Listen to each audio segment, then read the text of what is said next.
Hi, everybody. Newton's first law of physics shows us that objects do not change their speed or direction unless they are being acted upon by force. Probably the same is true for organization, and this force is usually called accelerator. You're going to hear in the next few minutes Tzahi talking about the Microsoft Accelerator, which is a very successful business accelerator, and you're going to hear me talk about a completely different type of accelerator, about an international peace accelerator. We are going to do it in a little bit of an experimental mode of presentation that we call the ping pong presentation. A slide by Tzahi, a slide by me. Thank you. So, corporates, large corporates, Microsoft is an example, has a unique and very big challenge these days. How do we deal with innovation? How do we deal with disruption? There's so many disruptive companies out there. Anthony Jenkins, the former CEO of Barclays, said that the banking industry is facing an Uber moment, which influences about 50% of headcount and about 60% of profits.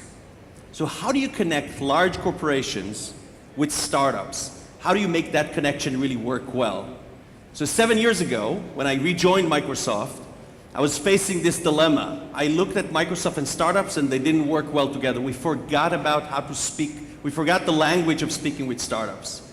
And I took on the challenge of how do I fix that? How do I connect startups and Microsoft?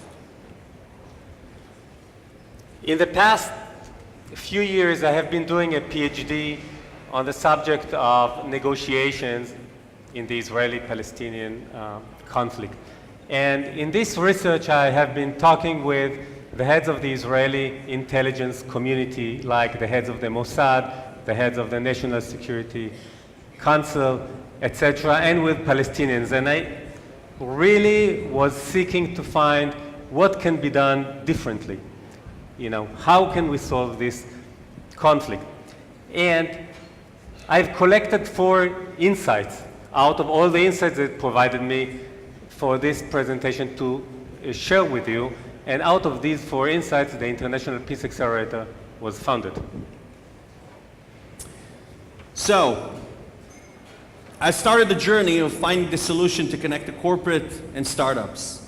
And in this journey, when I looked around the world, what's happening, I saw an interesting phenomena. There was a startup accelerator phenomena started happening. Something that was pioneered by Y Combinator back in 2005 in the US. And I thought that could be a perfect model to connect corporates and startups. But guess what? Most of the people around me thought it's an idiotic idea. It's not going to work. There was an army of people inside Microsoft that thought it's not going to work. We don't know how to do this work with startups. We don't know the language. And actually, there are other people that are really good at that. Why should we let them lead the work?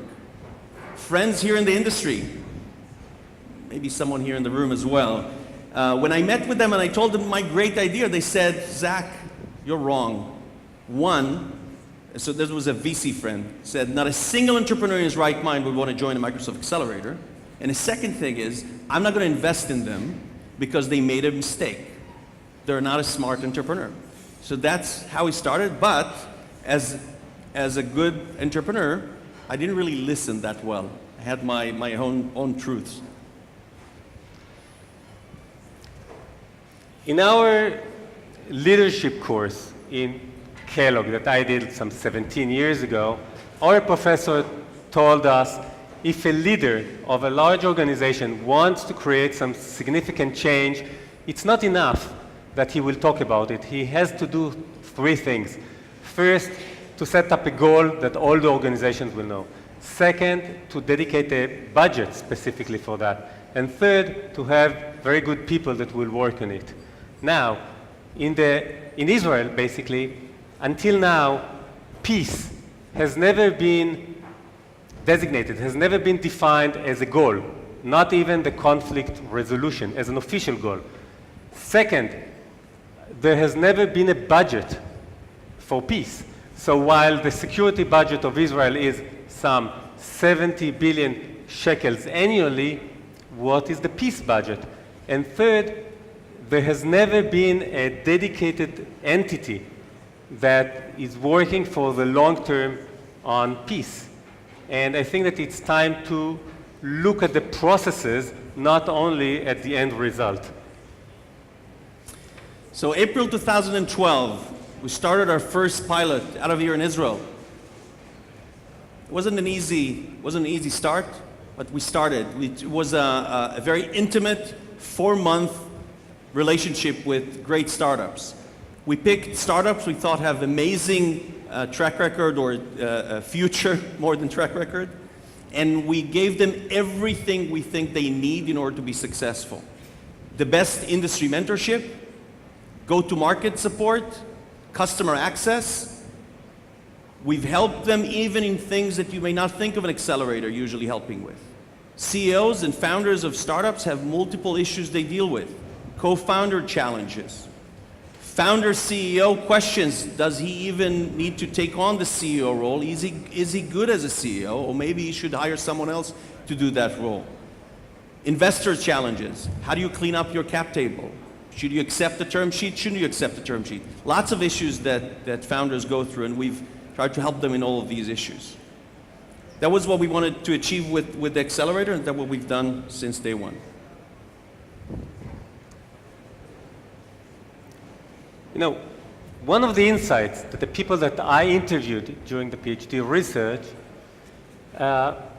most of the Israeli national security elite people believe that there is a chance that if a Palestinian state is being formed after a peace agreement is signed, it may become an unstable state that will become then a failed state, and then it will endanger Israel.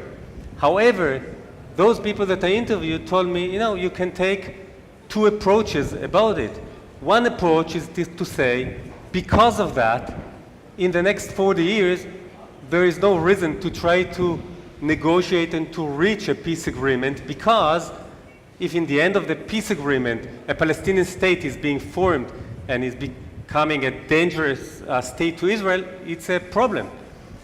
The second approach that they say is to put it as a challenge, as a business challenge, to say, okay, the challenge is how can the world and the Palestinians and the Israelis help in order to ensure that a Palestinian state that is being formed will become a stable and peaceful state.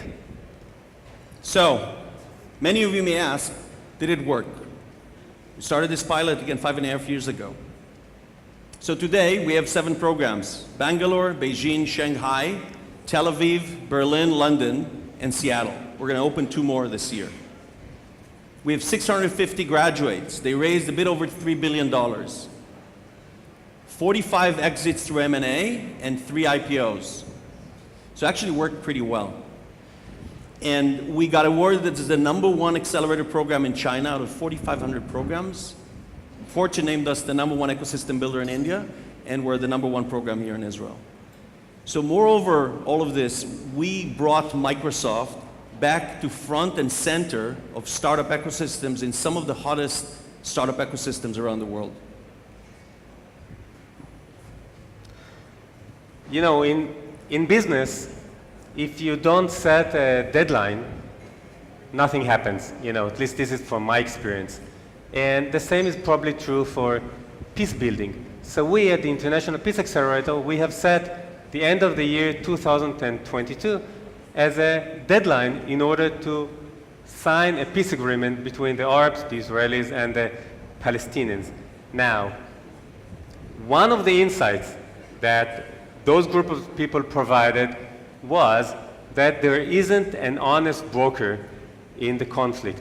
The Arabs do not trust the Americans because everybody there are Jewish people, you know, that are talking with them.